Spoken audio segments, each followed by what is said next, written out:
ดีกับทักทายสบายดีพ่อพี่น้องเมื่อสุขูสุคนวันนี้ก็ออกมานาคือเก้าพี่น้องเนาะมาหวานปุ๋ยวันนี้ออกมาเมื่อวานนี้มาบริวารพังหมาพี่น้องวันนี้ก็เลยออกมาหวานปุ๋ยบรรยากาศพาคึมมืดฝนคือเก่าพี่น้องเอามืดฝนก็อย่าจำเป็นเนาะเพียงเนาะเราต้องมีเวลาหยาดเวลามาหญ้าเหมือนมะพร้าวออโต้หญ้าเพิ่นมาอยู่น้ำมอโต้กับปะอยู่น้ำมอโต้เมื่อวานนี่ก็ไม่เท่าเพิ่นเมื่ออยู่น้ำนี่ไม่เท่าเพิ่นบริออกเมื่อหมูผู้อยู่เพื่อนเผาเพื่อนไปพี่น้องมาลงมือกันเลยไม่เท่าเพิ่นก็เที่ยวเมื่อเที่ยวมาหาน้องจะน้อยเพิ่นก็เข้าเมื่ออีกแล้วนี่พี่น้องหลายเวียกไม่เท่าค่ะป้าต้อมกันออกมาหวานปุ๋ยโดยเพิ่นเข้าไปแล้วประจักยันไม่เท่าเข้าไปแล้วเห็นป้าต้อมออกมาเพิ่นเข้าไปแล้วพี่น้องเข้าก็กำลังงามเลยถึงคลิปเมื่อวานอัปเดตให้พี่น้องเบิ่งเลยมันบอกบันไดมื่อนี้ก็เลยออกมาใส่ปุ๋ยพี่น้องเนาะไปเบิ่งกันเลยพี่น้องเนาะโอ้ยลืมเอาขากล้องมานำเลยนี่พี่น้องเนาะสงสัยสิบริเห็นตอนหวานเลยพี่น้องเนาะเดี๋ยวขากล้องมานำปุ๋ยกันไม่เท่ากันซื้อมาเลยเนาะเป็นปุ๋ย16-20พี่น้องเนาะอาโกฟัต16-20สูตรปรับปรุงดินบอกพี่น้องเนาะใส่ปุ๋ยพืชและดำ1 วันนาดำ1 วันนะพี่น้องเนาะแต่ว่าบ่ต้องหน้าวานนี่ กลัวเลย1 วันพี่น้องเนาะในเดือน1นะพี่จักนี่หน้าวานนี่บนฮอดเดือนก็ประมาณ20วันพี่น้องยังบ่ฮอดดอก20 ปลายประมาณ20นิดเดือนบ่ฮอดนะพี่น้องคันว่าเดือนนี่คันเป็นก้ากับพ่อดำพี่น้องเนาะแต่นี่ยังบ่ทันพ่อดำยังน้อยอยู่พอดีพี่น้องเนาะที่แรกว่าสิคาหญ้าก่อนเลยพี่น้องเนาะใส่สีดปุ๋ยคาหญ้าคาหยังโอ้ยมันอันตรายปวดพี่น้องเนาะเพราะว่าทั้งลุ่มก็เป็นหนองป่าเฮากินเป็นประจำเราต้องคิดไปคิดมากันมันนั่นพูดเป็นว่าทั้งลุมก็เป็นเพื่อนเป็นอย่างแหน่มันใส่ปุ๋ยสีดเนี่ยมันอันตรายนะเนาะจะหน่อยก็สิเอาลูกออกมาอยู่พี่แหละพาเพิ่นได้ครบได้3 เดือนก็เลยตัดสินใจบ่ใส่ปุ๋ยพี่น้องเนาะ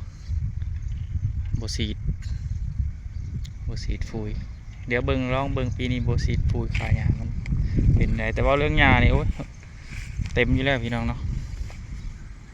หญ้าขึ้นเต็มเดี๋ยวใส่ปุ๋ยเดี๋ยวกันเขาก็น่าสิสัดขึ้นนะ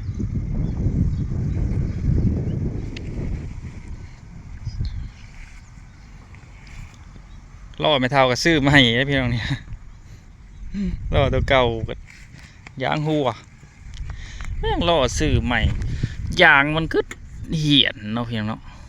บ่ต้องก็เงืดยินล่อก็ใส่ยางมือ2ให้บ่รู้ว่าใดแปลงขายเนาะพี่น้องเนาะบ่ต้องว่าเด้ล่อเก่าเด้พี่น้องเนี่ยล่อเก่ามาแปลงขายผลสีพี่น้องเอ้ยเข้าเมียงอยู่พี่น้องเอ้ย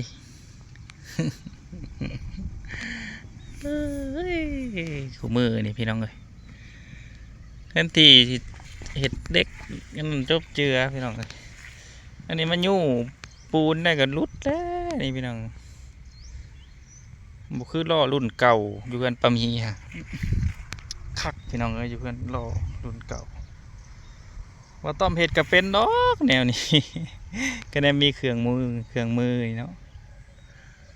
เดี๋ยวลงมือเลยพี่น้องเนาะตอนนี้ก็เวลา3 โมงเราจะหน่อยหวานเพื่อหวานแล้ว4 โมงกับเขาเมื่อ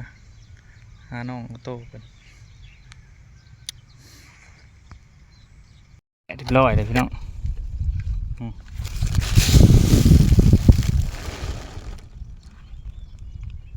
ตักเสกขู่เลย2 สอบผู้ได้พี่น้องเท่าผมซื้อมาเราจะหวานเบิ่งสอบ1ก่อน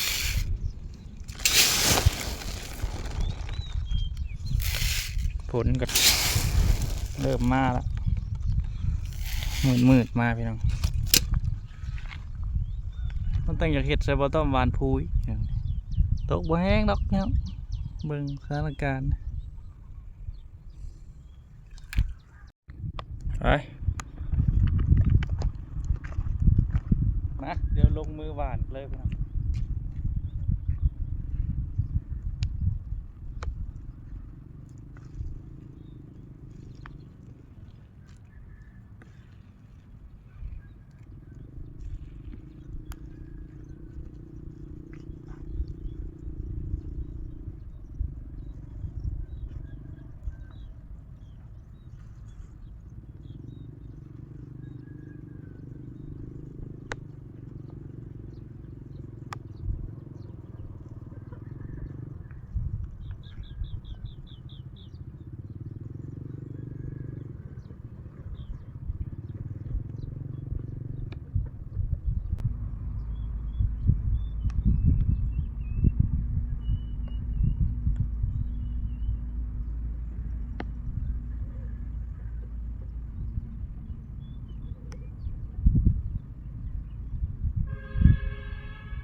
ถ้าก็มืดไปคู่หนึ่งพี่น้องเนาะฝนก็เริ่มพลอยมาฮักกะวานปุ๋ยได้ให้เดียวพี่น้องฝนมาซ้ำโอ้ย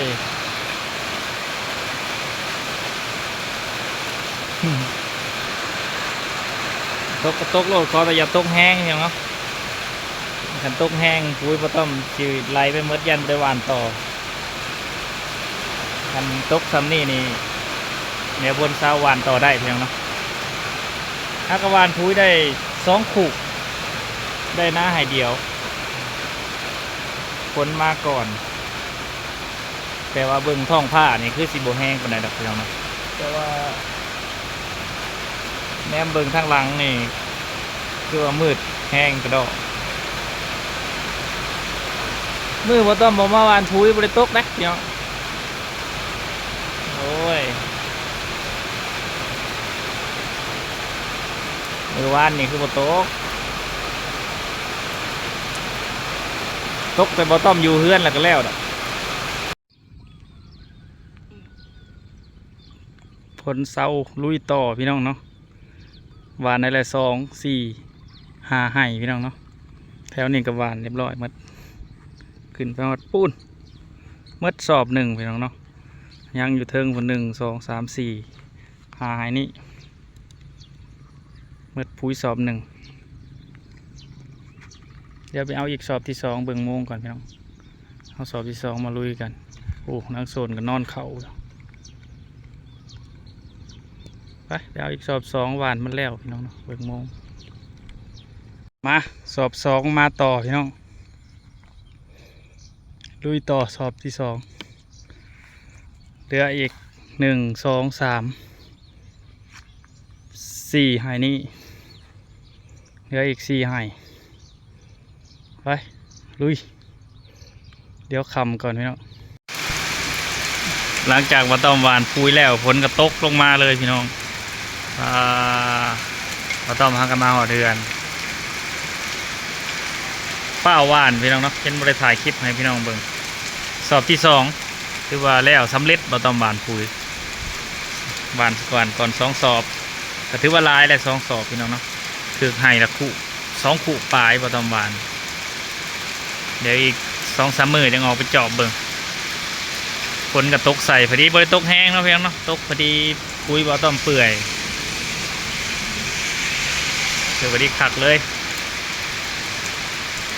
ตกเถือตะบิดเศร้าพี่น้องเนาะมาตก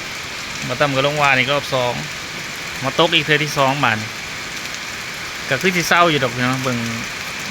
ท้องท่านี่กันน่าสิบ่ตกแห้งปานใด